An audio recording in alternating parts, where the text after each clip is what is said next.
Hello students, welcome to the new lecture of circular motion. तो आज का lecture में हम लोग फ्रिक्शन इन सर्कुलर मोशन पढ़ेंगे। वैसे ये टॉपिक तो पिछले लेक्चर से हम लोग पढ़ रहे हैं, है ना। उसमें हम लोग न्यूमेरिकल्स देखे थे कि सर्कुलर मोशन में जब फ्रिक्शन इंट्रोड्यूस होगा तो न्यूमेरिकल को कैसे सॉल्व करेंगे, उसको कैसे टैकल करेंगे। तो आज के है ना लेक्चर में हम लोग वही न्यूमेरिकल्स में और सारे न्यूमेरिकल्स देखते हैं। तो मैं आशा करता हूँ कि आज आप लोग वो लेक्चर पहले देख ही चुके होंगे। तो जो भी आज क्वेश्चन मिले तो मैं अगर एक बार समझा दूं तो फिर उसको है ना क्या कहते हैं अपने से बनाने की कोशिश करना, फिर आगे लेक्चर को कंटिन्यू करना, देखना कि आंसर आप लोगों का सही आया है कि नहीं आया। तो चलिए पहला क्वेश्चन आप लोग देख सकते हैं, यहाँ रोशनी आ रहा होगा, ये देखो ऐसा है, ठीक है। ये हिंज्ड है, बेसिकली क्या है, मोशन इन हॉरिजॉन्टल प्लेन है। इसका मतलब ये जो यहाँ पे हिंज किया हुआ और एक ये छोटा सा रड है, ठीक है। इस रड में ये जो आपको दिख रहा है ये रिंग है, ठीक है, ऐसा समझ लो। एक रड है ये, इसमें एक रिंग को फंसा दिया गया है, ठीक है। रिंग समझ रहे है ना, वो सरफेस को टच कर रहा है, ठीक है, टच कर रहा है। तो यहाँ पे इसको फिक्स किया गया, इसको हॉरिजॉन्टल प्लेन में ऐसे से मूव करवाया गया, ठीक है। हॉरिजॉन्टल प्लेन में ऐसे करके मूव करवा रहा है और रिंग तो फिक्स नहीं है। अब आप खुद ही इमेजिन करो, जब रिंग को है ना क्या कहते हैं एक रड में लगा दिया गया और इसको ऐसे से गोल गोल घुमाया जाएगा, ठीक है, तो रिंग क्या होगा, रिंग बाहर की तरफ भागने की कोशिश करेगा, है ना। ये लॉजिकल चीज लग रहा है। तो यहाँ पर भी वही हो रहा है कि कोफिशिएंट ऑफ, हाँ, ये जो रड है वो फ्रिक्शन है ना। इसमें मतलब फ्रिक्शन है जिसका कोफिशिएंट दिया हुआ है म्यू, ठीक है, कोफिशिएंट ऑफ फ्रिक्शन। और क्या दिया हुआ है कि इनिशियल ओमेगा 0 था, यानी स्टार्टिंग में रड रेस्ट पे था, उसके बाद इसको constant angular acceleration alpha provide किया गया, ठीक है, तब ये ऐसे करके मूव कर रहा है। तो वही क्वेश्चन पूछा गया कि find time when sleeping starts. अब देखो क्या है, स्टार्टिंग में तो ये रेस्ट पे था, जैसे ही हम लोग कांस्टेंट एंगुलर एक्सीलरेशन अल्फा दिए तो ऐसा नहीं कि झटके में इसके पास बहुत ज्यादा वेलोसिटी आ जाएगी, ऐसा तो होगा नहीं। जैसे आप लोग पंखा को देखे होंगे, है ना, पंखा में तो बहुत ज्यादा एंगुलर एक्सीलरेशन रहता है, फिर भी आप लोग देखे होंगे कि स्टार्टिंग में वो धीरे धीरे चलता है, ठीक है, बाद में वो धीरे धीरे स्पीड को गेन करता है। तो जब स्टार्टिंग में ये रड धीरे धीरे घूम रहा होगा, ठीक है, धीरे धीरे घूम रहा होगा, तो उसी टाइम तो रिंग फिसल नहीं गई होगी, है ना। कुछ टाइम वो लिया होगा, भले वो टाइम बहुत कम होगा, 1-2 सेकंड होगा, लेकिन टाइम तो लगा होगा, ठीक है। तो वही पूछा गया कि किस टाइम पर स्लीपिंग स्टार्ट हो जाएगा। तो आई होप आप लोग क्वेश्चन समझ में आ गया होगा, है ना। चलिए इसको सॉल्यूशन हम लोग देखते हैं, इसका सॉल्यूशन कैसे करेंगे हम लोग। अब देखिए यहाँ कांस्टेंट एंगुलर एक्सीलरेशन अल्फा है, इसका मतलब है ना जब भी अल्फा आता है तो टेंजेंशियल एक्सीलरेशन भी पिक्चर में आती है, साथ साथ रेडियल एक्सीलरेशन तो सर्कुलर मोशन में हमेशा ही होता है, that is a must component of acceleration in circular motion. So let's solve it. मैं इसका फ्री बॉडी डायग्राम बना देता हूं इसको फिर से। मान लो जब है स्लीपिंग स्टार्ट हो जाएगा उस टाइम क्या इसकी कंडीशन हो रही होगी, ये अल्फा है ना। जब स्लीपिंग स्टार्ट है ना हो रहा होगा, मान लो एट टाइम टी, है ना, let at time T slipping starts, let at time T slipping starts, ठीक है। टी टाइम पे स्लीपिंग मान लो स्टार्ट हो गई, तो जब टी टाइम पे स्लीपिंग स्टार्ट हुआ होगा तो उस टाइम एंगुलर वेलोसिटी कितनी रही होगी, ओमेगा इज इक्वल टू, जान रहे हो, है ना, omega naught plus alpha T होता है। ओमेगा नॉट यहाँ पर 0 है, इनिशियल ओमेगा 0 है, तो मैं डायरेक्ट लिख दूं अल्फा इंटू टी, ये समझ में आ रहा है, omega is equal to alpha T, ठीक है। अब ये जो रिंग है यहाँ पर ऐसे करके जो रिंग है, ठीक है, मैं बड़ा बना दिया यहाँ पे थोड़ा सा, ये जो रिंग है इस पे कौन कौन सा एक्सीलरेशन एक्ट कर रहा होगा। एक तो बाबू ये एल डिस्टेंस पे है ना, ये सब तो जान ही रहे हो। एक तो रेडियल एक्सीलरेशन एक्ट कर रहा होगा जो कि अंदर की तरफ हमेशा लगता है टुवर्ड्स द सेंटर, और यही इसका सेंटर है। और एक कौन सा एक्सीलरेशन एक्ट कर रहा होगा, टेंजेंशियल एक्सीलरेशन एक्ट कर रहा होगा, मानते हो इस चीज को, ठीक है। अब रेडियल एक्सीलरेशन का वैल्यू क्या होगा, यहाँ पर देख लो, रेडियल एक्सीलरेशन क्या होता है, ओमेगा स्क्वायर आर होता है, तो ओमेगा, ये ओमेगा स्क्वायर हो जाएगा, और आर क्या है यहाँ पर, आर यहाँ पे बाबू एल है, ठीक है। वही अगर टेंजेंशियल एक्सीलरेशन की बात की जाए तो टेंजेंशियल एक्सीलरेशन क्या होता है, अल्फा आर होता है, ठीक है। अल्फा तो अल्फा ही है और आर का वैल्यू क्या है यहाँ पे एल है। लेकिन अब क्वेश्चन आएगा कि फ्री बॉडी अगर हम लोग को डायग्राम बनाना होता है तो हम लोग फोर्स बनाते हैं उसमें, है ना, फोर्स का कंपोनेंट दिखाते हैं। मैं तो यहाँ चलो एक्सीलरेशन का कंपोनेंट है ना दिखा दिया हूं। अब एक्सीलरेशन है यहाँ पर तो फोर्स जरूर होगा क्योंकि फोर्स ही एक्सीलरेशन प्रोवाइड करता है। अब जैसे कि ये जो रेडियल एक्सीलरेशन है, ठीक है, रेडियल एक्सीलरेशन ये किसकी वजह से आया होगा, सेंट्रीपिटल फोर्स की वजह से आया होगा। तो अब आप लोग को सोचना है कि यहाँ सेंट्रीपिटल फोर्स कौन सा है ना, कौन सी फोर्स इसको सेंट्रीपिटल फोर्स प्रोवाइड करेगी, ठीक है। सेंट्रीपिटल फोर्स का वैल्यू ठीक है हम लोग जानते हैं m इंटू रेडियल एक्सीलरेशन होता है, लेकिन कोई ना कोई फोर्स है ना जो सचमुच की फोर्स होती है वही इसको प्रोवाइड करती है। तो यहाँ अगर देखोगे ध्यान से तो बेसिकली है ना ये इधर जा रहा है तो यहाँ पे क्या लग रहा होगा, फ्रिक्शन एक्ट कर रहा होगा, ठीक है। जब ये क्या कहते हैं इसको, रिंग, हाँ ये जो रिंग है जब इसको ऐसे से घुमाओगे तो ये बाहर की तरफ जाना चाह रहा है, ठीक है, ये बाहर की तरफ जाना चाह रहा है, फ्रिक्शन हमारा अच्छा बन रहा है। ये क्या होता है कि जो आप करना चाहते हो मतलब कि इनर्शिया को आप भंग करना चाहते हो तो फ्रिक्शन चाहता है कि आपको ओरिजिनल पोजीशन पे पहुंचा दे, तो ये रिंग ऐसे बाहर की तरफ फेंकाएगा, है ना, इमेजिन कर सकते हो।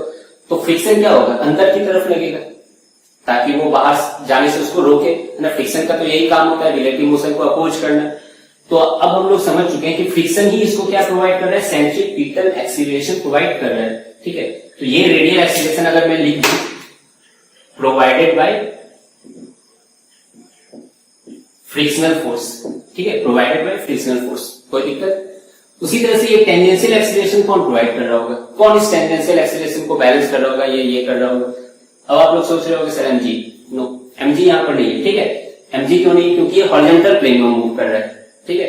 अब जब हॉरिजॉन्टल प्लेन में ऐसे करके मूव कर रहा होगा, ठीक है, तो ये जो डायग्राम आपको लग रहा होगा कि ऊपर की तरफ है, नहीं बाबू ये इस तरफ की है ना, नॉर्मल इस तरफ। जैसे नॉर्मल क्या होता है, कंटैक्ट फोर्स होता है, जब कंटैक्ट होता है, ठीक है। अब रिंग देखो ऐसे करके रखा हुआ है, ऐसे करके, तो नॉर्मल क्या लगेगा, इधर ही लगेगा, ठीक है। तो नॉर्मल इधर लग रहा है ना। मैं इसको क्या कह सकते हो, टॉप व्यू करके देख रहा हूँ इसलिए ऐसे बनाया हूं, है ना। यहाँ पे ग्रेविटी को कंसीडर नहीं करना है, क्यों, क्योंकि ये हॉरिजॉन्टल प्लेन में मोशन हो रहा है। वर्टिकल में होता है तो mg कंसीडर में आता है, ठीक है। तो ये टेंजेंशियल एक्सीलरेशन कौन प्रोवाइड कर रहा होगा, गिवन बाय नॉर्मल,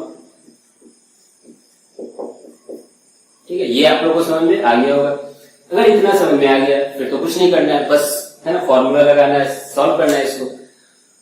तो किया जाए सॉल्व। चलिए, नॉर्मल रिएक्शन का वैल्यू कितना हो जाएगा, मास इंटू टेंजेंशियल एक्सीलरेशन, ठीक है, mass into alpha into L, कोई दिक्कत नहीं होना चाहिए इसमें। फिर उसके बाद फ्रिक्शन फोर्स का वैल्यू कितना हो जाएगा, एफ का value, mass into radial acceleration, मानते हो मास इंटू रेडियल एक्सीलरेशन क्या हो जाएगा, एम ओमेगा स्क्वायर एल, कोई दिक्कत। अब देखो ये स्लीपिंग ना हो तो फ्रिक्शन इतना होना चाहिए, ठीक है। फ्रिक्शन अगर इतना रहेगा तो स्लीपिंग को ये रोक पाएगा, है ना। फ्रिक्शन इधर लग रहा है और स्लिप बाहर की तरफ करेगा ये, तो अगर इतनी फ्रिक्शन इसको मिल जाए, ठीक है, इतनी फ्रिक्शन फोर्स अगर ये ला पाए अपने अंदर, कौन, रिंग, तो है ना क्या कहता है, वो रिंग स्लिप नहीं करेगा। लेकिन फ्रिक्शन की है ना अपनी एक लिमिटेशन होती है ना। एक पार्टिकुलर वैल्यू के बाद क्या होगा, ओमेगा बढ़ता जाएगा, फ्रिक्शन भी बढ़ता जाएगा, लेकिन ठीक है फ्रिक्शन की एक लिमिट होती है, मैक्सिमम लिमिट कंडीशन होता है, उसके बाद फ्रिक्शन खुद को नहीं बढ़ा पाएगा, तब स्लीपिंग स्टार्ट हो जाएगा, है ना। तो ऐसा क्वेश्चन तो हम लोग पहले से भी देख रहे हैं, ठीक है। तो friction should be M omega square L for no slipping, है ना, यहां पे लिख सकते हो फॉर नो स्लीपिंग,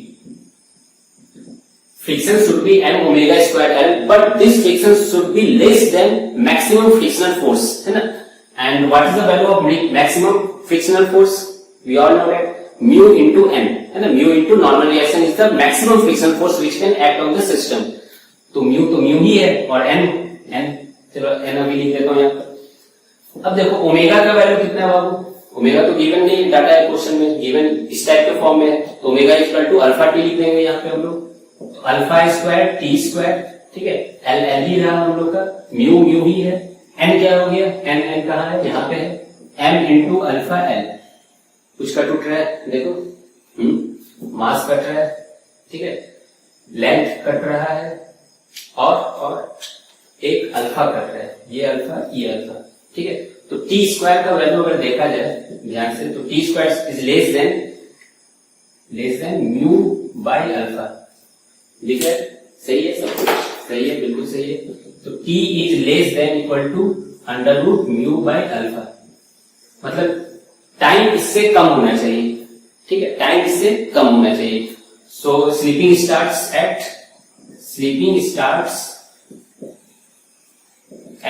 ठीक है, लिमिटिंग कंडीशन में देखोगे तो टाइम इससे कम होगा तो नो स्लीपिंग होगा, और टाइम जैसे ही इतना आ जाएगा तो स्लीपिंग की टेंडेंसी आ जाएगी, और थोड़ा सा ज्यादा होगा तो स्लीपिंग स्टार्ट हो जाएगा। तो slipping start at time equal to direct लिख दो under root mu by alpha, कोई दिक्कत, देख लो इसको, ठीक है, मैं आप लोगों को बताया भी हूं कि अगर ये लेस देन इक्वल टू से झंझट से बचना है, डायरेक्ट इक्वल कर दो। ठीक है, फ्रिक्शन ये होता है, फ्रिक्शन न्यू एन भी होता है, तो जानते ही हो, दोनों को इक्वेट कर दो, डायरेक्ट आंसर आएगा। ठीक है, मैं ये लेस देन इक्वल टू आपको फील करवाने के लिए बस लिखता हूं यहाँ पर। ठीक है, सही तरीका भी यही होता है ना। तो आई होप आपको ये क्वेश्चन समझ में आ गया होगा। इस क्वेश्चन को ध्यान से समझिए। ठीक है, क्योंकि यहाँ पे पहली बार अल्फा आया है ना, तो टेंजेंशियल और रेडियल को यहाँ पे थोड़ा रिलेट किया गया है। ठीक है, तो आप लोग इसको नोट करिए, फिर उसके बाद हम लोग नेक्स्ट क्वेश्चन पे मूव ऑन करते हैं।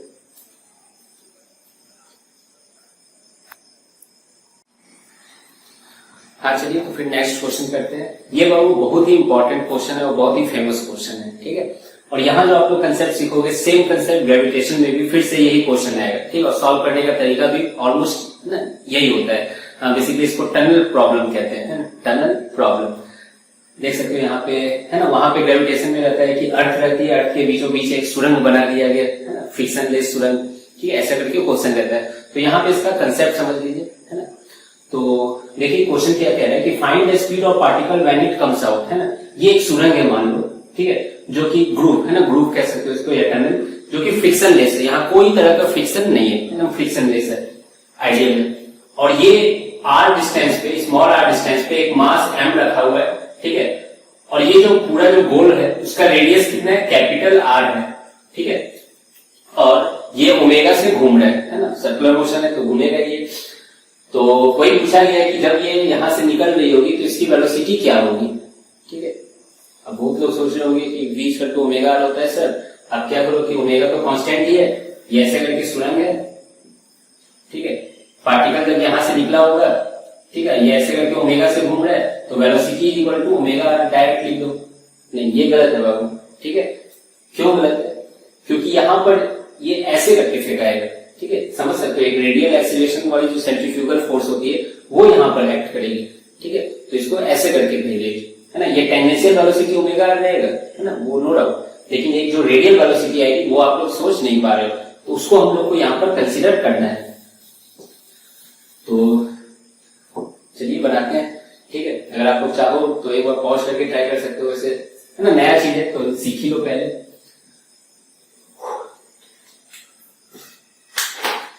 देखो क्या है यहाँ पर, फ्री बॉडी डायग्राम बनाते हैं सबसे पहले। अब एक चीज देख सकते हो कि ये बाहर फेंकाएगी, है ना, किसकी वजह से, सेंट्रीफ्यूगल फोर्स की वजह से, है ना। अगर हम लोग नॉन इनर्शियल फ्रेम में देखें तो सेंट्रीफ्यूगल फोर्स की वजह से ये बाहर फेंकाएगी, लेकिन कोई इसको बैलेंस करने वाला इस बार नहीं है। हमेशा पिछले क्वेश्चंस में फ्रिक्शंस रहते थे, ठीक है, वो इसको रोक लेता था, बचा लेता था। यहाँ पर तो कोई बचाने वाला मसीहा नहीं है, तो ये बाहर फेंकाएगा। ठीक है, तो उसी से हम लोग को रिलेट करना है यहाँ पर। अब देखो जो बाहर फेंकाएगा तो रेडियल एक्सेलरेशन जो है, ठीक है, ओमेगा स्क्वायर आर होता है। ठीक है, आर रेडियस होता है, तो हर पॉइंट पे स्मॉल आर स्टार्टिंग में था, कैपिटल आर लास्ट फाइनल में होगा, लेकिन जो बीच वाला जो पॉइंट होगा वहां पे रेडियस देखो कंटिन्यूअसली चेंज हो रही है। जैसे जैसे ये फेंका रही है रेडियस कंटिन्यूअसली चेंज हो रही है, तो एक्सीलरेशन भी यहाँ पे क्या हो रहा है, कंटिन्यूअसली चेंज हो रहा है। तो जब एक्सीलरेशन कांस्टेंट नहीं होता है, वो कंटिन्यूअसली चेंज होता है, तो हम लोग डायरेक्ट कोई इक्वेशन ऑफ मोशन नहीं लगा पाते हैं। हम लोग को क्या करना होता है, इंटीग्रेट का सहारा लेना होता है उसके ओरिजिनल फॉर्मूला से, है ना। याद है, एक्सीलरेशन dv by dt होता है या v dv by dx होता है, ये सब मैं बता चुका हूँ। तो चलिए वही हम लोग को यहाँ पे सहारा लेना होगा। तो चलिए बनाते हैं इसको।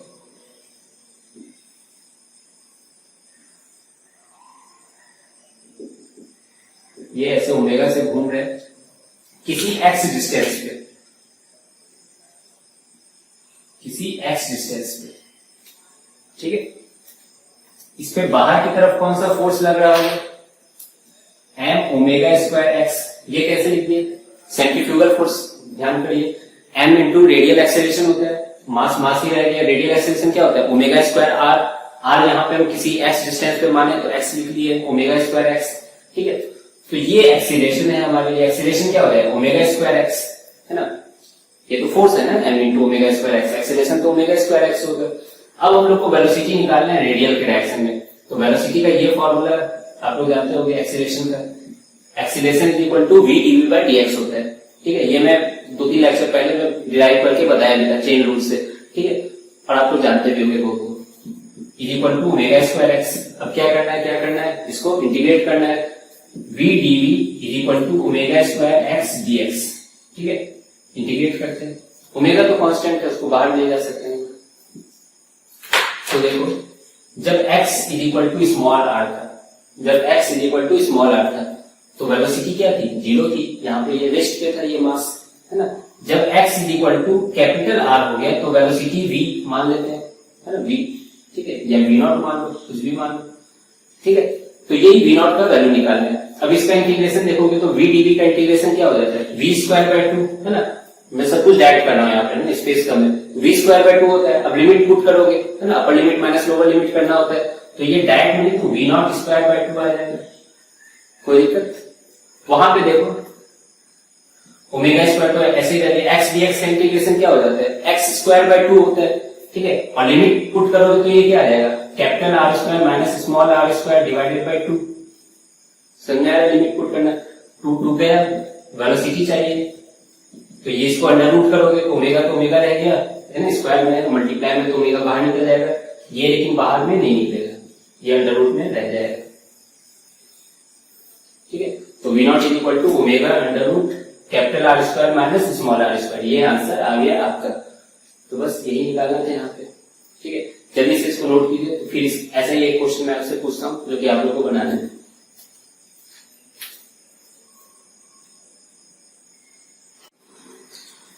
चलिए, तो फिर नेक्स्ट क्वेश्चन देखते हैं, है ना। वैसे ही आपको दिख रहा होगा ना, बीच में ग्रूव है, ऑब्वियसली फ्रिक्शनलेस है। ठीक है, यहाँ मान लिख देता हूँ फ्रिक्शनलेस ग्रूव। ठीक है, उसी तरह से ये ओमेगा से घूम रहा है,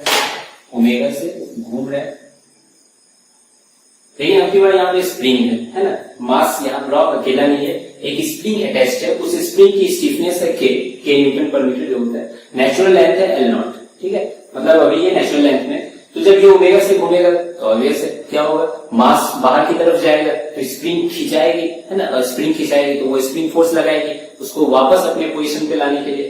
ठीक है, तो यहाँ पर वही पूछा है कि find maximum elongation of spring, है ना। मैक्सिमम इलॉन्गेशन ऑफ स्प्रिंग क्या हो सकता है? ओमेगा यहाँ पे कांस्टेंट है, सब कुछ कांस्टेंट है। तो आप लोग जल्दी से पॉज करके इसको बनाइए, है ना। बना लियो आप, तो फिर चलो देखते हैं क्या करना चाहिए हम लोग को। फ्री बॉडी डायग्राम, चलिए, मास m ये है ना, मास पे फ्री बॉडी डायग्राम देखते हैं। जब ये मैक्सिमम इलॉन्गेशन होगा तो थोड़ा सा खिंचाएगा। ठीक है, तो वहां पर स्प्रिंग फोर्स क्या लगेगी? kx लगेगी। x क्या होता है? इलॉन्गेशन होता है। और चूंकि यहाँ पर मैक्सिमम इलॉन्गेशन की बात कर रहे हैं हम लोग, इसलिए x मैक्स लिख देता हूं मैं। ठीक है, x भी लिखोगे तो कोई दिक्कत नहीं है, तो दिमाग में है ये x यहाँ मैक्सिमम की ही बात किया जा रहा है। और इधर कौन सी फोर्स लगेगी? सेंट्रीफ्यूगल फोर्स, है ना। उसी फोर्स को तो बैलेंस करती है ये, है ना। कभी फ्रिक्शन बैलेंस करती है, कभी स्प्रिंग फोर्स अभी बैलेंस कर रही है तत्काल। वही पिछले क्वेश्चन में कोई नहीं था तो बेचारा बाहर फेंका गया था। तो सेंट्रीफ्यूगल फोर्स क्या होता है? m omega square r, m omega square r। r क्या हो जाएगा यहाँ पर? r होता है रेडियस, है ना, या डिस्टेंस कह सकते हो, रेडियल डिस्टेंस। कहां से? सेंटर से, है ना। तो देखो पहले से L नॉट तो है, साथ में क्या हो जाएगा? और x खिंचा रहा है, तो रेडियस क्या हो जाएगी? L नॉट प्लस x हो जाएगी। तो मैं यहाँ पे वही लिख दे रहा हूँ, L नॉट प्लस x या x मैक्स मैं यहाँ पे लिख दे रहा हूँ। ठीक है, अब देखो बच्चे गलती क्या करते हैं, वो भी यहाँ पे x मैक्स ही लिख देते हैं। ठीक है, L नॉट को भूल जाते हैं, है ना। Basically m omega square r में क्या होता है? रेडियस होता है ना, डिस्टेंस फ्रॉम द सेंटर होता है। ठीक है, तो उस चीज को थोड़ा सा ध्यान में रखना। और फिर क्या हो जाएगा? x मैक्स काट देते हैं लोग, बोले आंसर कहां, कुछ भी नहीं है। ठीक है, तो इस चीज का ध्यान रखना है। तो बस यहां तक अगर हो गया तो बस फोर्स को क्या करना है? बैलेंस करना है। k x max is equal to m omega square L not plus x max. कुछ कट रहा है? नहीं कट रहा है, चलो अच्छी बात है। हमको x मैक्स का वैल्यू निकालना है, देख सकते हो। इसको अगर हम लोग इधर लेते हैं तो k minus m omega square आ जाएगा कॉमन, साथ में x मैक्स भी रहेगा, और ये बाकी बच जाएगा m omega square L not. तो x मैक्स का वैल्यू जान लो क्या होगा? ये इधर डिवाइड में चला जाएगा, m omega square L not divided by k minus m omega square. Low answer, कितना सिंपल है। ठीक है, बस इतना ही करना था यहाँ पे। x मैक्स का वैल्यू आ गया, वही अगर एग्जाम में क्वेश्चन में है ना कुछ डाटा वाटा दे दे, मास का वैल्यू दे दे, ओमेगा का वैल्यू दे दे, लेंथ का वैल्यू दे दे, निकाल तो लोगे ना, कैलकुलेशन बस करना है। तो ये क्वेश्चन हो गया। नेक्स्ट क्वेश्चन देखते हैं। नेक्स्ट क्वेश्चन थोड़ा सा कंसेप्चुअल क्वेश्चन है ना, इसको ध्यान से सुनना। एक मान लो ऐसे करके हॉलो टाइप का है,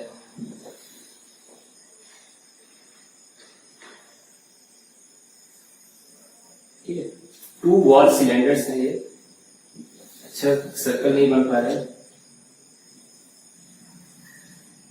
ठीक है। अब यहां पर क्या है, एक ब्लॉक है मास m का जो कि दोनों वॉल को टच कर रहा है, ठीक है, जस्ट टच कर रहा है दोनों वॉल को, जस्ट टच कर रहा है, ठीक है, दोनों वॉल को। अब यहां पे क्वेश्चन है कि ये अगर मान लो ओमेगा से घूम रहा है, अगर ये ओमेगा से घूम रहा है तो ये इनर वॉल हो गया, ये आउटर वॉल हो गया, ठीक है।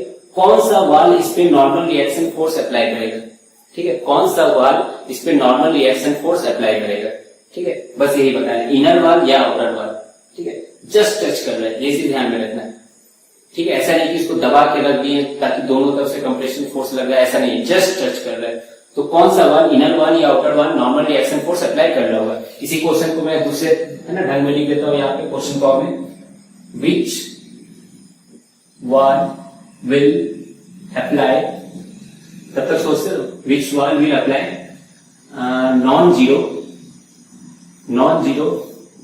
Normal reaction force on the block, ठीक है। नॉन जीरो रिएक्शन मतलब जीरो नहीं है रिएक्शन, मतलब मैं जो क्वेश्चन कह रहा था उसी को अलग अंदाज में अंग्रेजी में लिखा हूं। तो कौन सा नॉर्मल रिएक्शन फोर्स लगा रहा होगा वॉल, इनर वॉल या आउटर वॉल, क्या सोच रहे हो, इनर वॉल या आउटर वॉल? चलिए देखते हैं, अब तक तो आप लोग सोच लिए होंगे, देखते हैं इसका आंसर क्या होगा। अब देखो जब भी ये सर्कुलर मोशन हो रहा है इस टाइप का, ठीक है, ऑब्वियसली ये सब हॉरिजॉन्टल प्लेन हो रहा है, मतलब टेबल पे इसको घुमाया जा रहा है, ठीक है। तो सेंट्रीपिटल फोर्स है ना यहाँ पे, है ना, सेंट्रीपिटल और सेंट्रीफ्यूगल फोर्स पिक्चर रोल में आती है, ये चूंकि कांस्टेंट ओमेगा है तो बस यही फोर्स रहेगी, है ना, टेंजेंशियल में कोई फोर्स नहीं आएगी यहाँ पर। तो देखो एक चीज ध्यान से देखो कि ये वाल इस मास पर किधर नॉर्मल रिएक्शन लगा सकता है, इस तरफ लगा सकता है, इसको मैं N1 दे देता हूं, ठीक है। ये वाला किधर लगाएगा, N2 लगाएगा, ठीक है।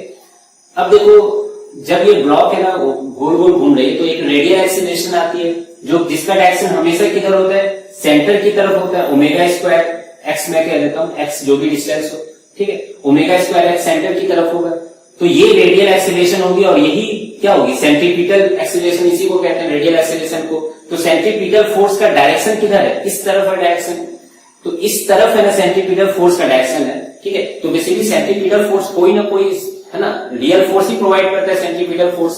तो इस केस में कौन सा रियल फोर्स लग रहा है, यही नॉर्मल रिएक्शन है यहाँ पर। तो देख लो किस नॉर्मल रिएक्शन का डायरेक्शन अंदर की तरफ है, तो ऑब्वियसली इसका डायरेक्शन अंदर की तरफ है, तो इसका आंसर क्या हो जाएगा, आउटर वॉल, ठीक है।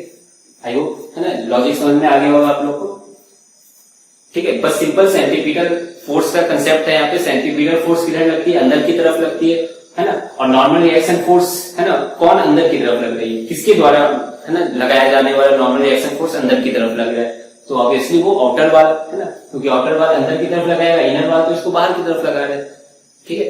तो फ्री बॉडी डायग्राम बनाना जानते हो ना, बस उसी का कंसेप्ट है यहाँ पे। तो एकदम ये कंसेप्चुअल क्वेश्चन था, नीट में ऐसे क्वेश्चन आते हैं, तो ये सब तो मेंस का क्वेश्चन है। तो फिर आप लोग इसको नोट कीजिए, एक क्वेश्चन और बच गया, बहुत ही इंटरेस्टिंग क्वेश्चन है वो, है ना, अच्छा भी लगेगा वो क्वेश्चन देख के, तो इसको नोट कीजिए।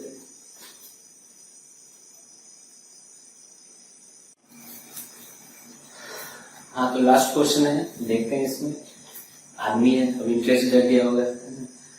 इसमें क्वेश्चन है कि एक सिलेंडर है ये, ठीक है, ये ओमेगा से रोटेट कर रहा है ना, ओमेगा कुछ भी हो सकता है, वही ओमेगा निकालना है, किस कंडीशन के लिए निकालना है वो क्वेश्चन में दिया हुआ है। Find minimum omega to stop man from falling, ठीक है। अब देखो आदमी है सिलेंडर पे दीवार पे ऐसे चिपका हुआ है तो ऑब्वियसली वो नीचे गिर जाएगा, ऑब्वियस है। यही बोला है कि क्या मिनिमम ओमेगा हो कि ये नीचे नहीं गिरे, ठीक है। बेसिकली ओमेगा क्या करेगा, है ना, ओमेगा की वजह से एक सेंट्रीफ्यूगल फोर्स आएगी जो कि इसको दीवार पे, है ना, क्या कहता है, धकेल देगी, ठीक है। तो समझ लो, अब बोलोगे कि सर बहुत ज्यादा ओमेगा रख दीजिए, क्योंकि है ना, अब मान लो कि नीचे, है ना, क्या कहता है, गरम तेल की कढ़ाई है ना, गिरेगा तो ये आदमी मर जाएगा, जान का खतरा है, तो ओमेगा मिनिमम कितना होना चाहिए। अब ये मत बोलना कि सर जान का खतरा है, मिनिमम से काम नहीं चलेगा, थोड़ा सा आगे रख दीजिए, इन्फिनाइट रख दीजिए। इन्फिनाइट होगा तो क्या होगा, ऐसे करके इतना तेज घूमेगा कि आदमी दीवार पे चिपका रहेगा और फिर, है ना, उसका चिपक ही जाएगा, समझ लो, ठीक है। किस मूवी में मैं ऐसा कुछ देखा था, टर्मिनेटर या, खैर छोड़ो, ठीक है, रहने दो। तो वही कितना होना चाहिए ओमेगा, है ना, मिनिमम ओमेगा, कि जस्ट इससे कम होगा तो वो नीचे गिर जाएगा, और जिससे ज्यादा होगा तो फिर तो सेफ ही रहेगा, है, फिर क्वेश्चन बनाने का मतलब ही नहीं, इसलिए मिनिमम ओमेगा यहाँ पे पूछा है। तो सबसे पहले हम लोग को क्या करना होगा, फ्री बॉडी डायग्राम, चलिए देखते हैं फ्री बॉडी डायग्राम। अब यहाँ पे ये कोएफिशिएंट ऑफ फ्रिक्शन रोल में फिर से आ गया, है ना, तो यहाँ पे फ्रिक्शन लगेगी, बेसिकली फ्रिक्शन ही अब इसका देखना जान बचाएगा, ठीक है। देखते हैं कैसे। फ्रिक्शन बहुत अच्छा चीज है।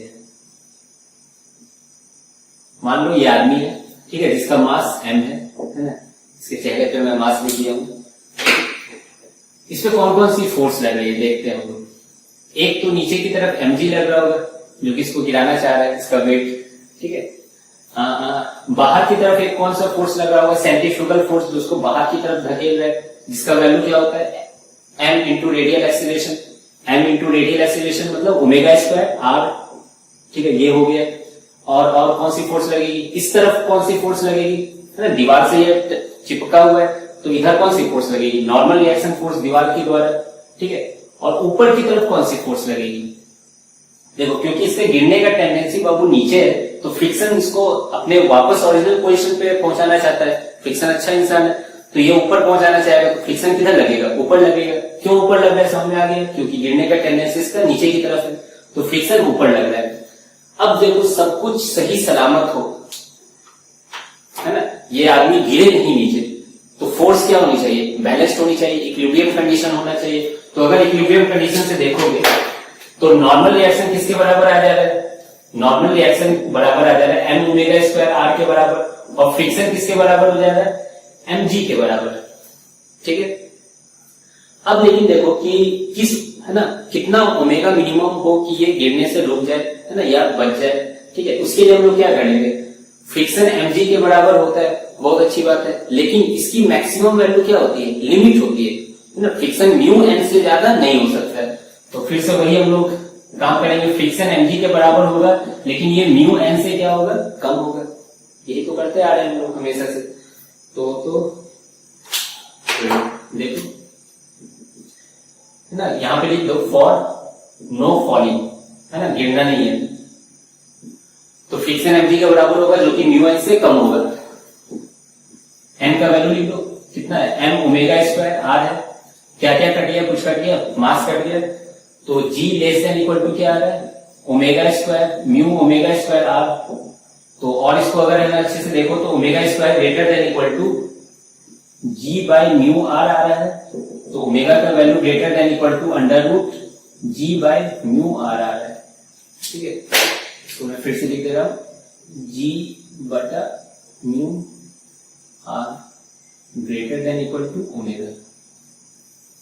मतलब आदमी नीचे ना गिरे तो ओमेगा कितनी होनी चाहिए उसके लिए, g बाई म्यू r के अंडर रूट से ज्यादा होनी चाहिए, तब वो नीचे नहीं गिरेगा, है ना, इससे ज्यादा होनी चाहिए। इसका मतलब मिनिमम ओमेगा कितना हो जाएगा, under root g by mu r। तो बस इसका यही आंसर हो गया, है ना। मैं तो आपको हमेशा से बताऊं कि लेस देन इक्वल टू में ज्यादा, है ना, दिमाग में रखिए, इक्वल टू कीजिए, आंसर डायरेक्ट आएगा, ठीक है। तो under root g by mu r। अब हम लोग देख लेते हैं कि इससे कम होगा तो क्या होगा, इससे ज्यादा होगा तो क्या होगा इस आदमी के साथ, क्योंकि यहाँ आदमी के जान की बात है, तो हम लोग को सारा एस्पेक्ट को जान के रखना होगा। तो चलिए देखते हैं, नहीं ये क्वेश्चन का पार्ट नहीं है, इसे हम लोग डिस्कस कर रहे हैं बस।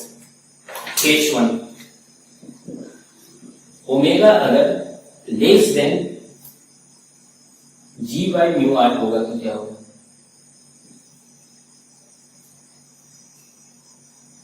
ठीक है। ओमेगा अगर less than equal to g by mu r होगा तो क्या होगा, सोचिए, दो केस यहाँ पे बनेगा, एक ये लेस देन वाला बनेगा और दूसरा omega greater than under root G by mu R पे बनेगा, है ना, दो केस बनेगा, दोनों पे देखते हैं। अब देखो देखना क्या है यहाँ पे, देखना है ऑब्वियसली नॉर्मल रिएक्शन और फ्रिक्शन फोर्स के बारे में देखना है। तो देखिए कि omega under root G by mu R होने पे क्या हो जा रहा है, ठीक है, और ग्रेटर देन होने पे क्या हो रहा है।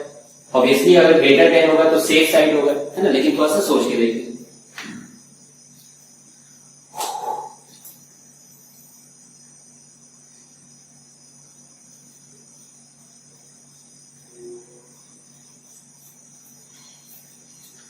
सोचिए, तो देखिए यहां पर क्या है, नॉर्मल रिएक्शन जितना ज्यादा हो, ठीक है, उतना सेफ है। क्यों? क्योंकि फ्रिक्शन म्यू एन के बराबर होता है, फ्रिक्शन म्यू एन के बराबर होता है। तो हम चाहेंगे ना कि नॉर्मल रिएक्शन बहुत ज्यादा हो, ताकि मैक्सिमम फ्रिक्शन फोर्स जो है ना ये लग जाए इस आदमी पे, वो सेफ रहे, ठीक है। तो हम लोग चाहेंगे कि नॉर्मल रिएक्शन बहुत ज्यादा से ज्यादा हो। अब देखो ज्यादा नॉर्मल रिएक्शन ना हम लोग को चाहिए, तो ज्यादा किस पे डिपेंड कर रहा है नॉर्मल रिएक्शन, मास पे डिपेंड कर रहा है, ओमेगा पे डिपेंड कर रहा है और रेडियस पे डिपेंड कर रहा है। रेडियस अपन चेंज नहीं करने वाले और आदमी को चेंज करके नहीं लाने वाले, यहाँ पे मास भी सेम है, ओमेगा ही बेसिकली चेंज हो सकता है यहाँ पर, ठीक है, ओमेगा पे ही क्वेश्चन है ये। तो अगर omega under root G by mu R से कम हो गया, ठीक है, तो नॉर्मल रिएक्शन फोर्स क्या हो जाएगी, घट जाएगी, नॉर्मल रिएक्शन फोर्स घट जाएगी। लेकिन फ्रिक्शन फोर्स क्या है, वो तो mg के बराबर ही है, वो तो सेम ही है, ठीक है। तो नॉर्मल रिएक्शन फोर्स घट गया, इसका मतलब मैक्सिमम फ्रिक्शनल फोर्स क्या हो गया, वो घट गया। तो यहां पर खतरे की टेंडेंसी आ जाएगी, वो नीचे गिर जाएगा, ठीक है। mg तो उतना ही है, पहले mg इसके बराबर होगा, ठीक है। अगर ये ओमेगा, हाँ पहले mg है ना, फ्रिक्शन इसके बराबर हम लोग इक्वेट किए इस ओमेगा मिनिमम के लिए। अब अगर हम लोग ओमेगा को इससे भी घटा देंगे तो नॉर्मल रिएक्शन घट जाएगा, तो ये दोनों बराबर हो पाएगा क्या, नहीं बराबर हो पाएगा। ये क्या हो गया, ज्यादा हो गया और ये छोटा हो गया है, ठीक है। तो है ना, क्या कहते हैं, क्या दिक्कत होगा कि इस mg को वो रोक नहीं पाएगा फ्रिक्शन फोर्स, तो वो आदमी नीचे गिर जाएगा। इस केस को समझ गए होगा आप लोग। Omega greater than under root G by mu R होगा तो फिर क्या होगा, तो ओमेगा अगर जी बाय म्यू आर से ज्यादा होगा तो यहाँ साफ देख सकते हो नॉर्मल रिएक्शन क्या हो जाएगा, बढ़ जाएगा, ठीक है, नॉर्मल रिएक्शन फोर्स बढ़ जाएगा। तो फ्रिक्शन आराम से उसको क्या करेगा, टैकल कर जाएगा, ठीक है। तो बस यही पे इसमें कंसेप्ट है, एक बार इसमें नोट कर लीजिए आप लोग।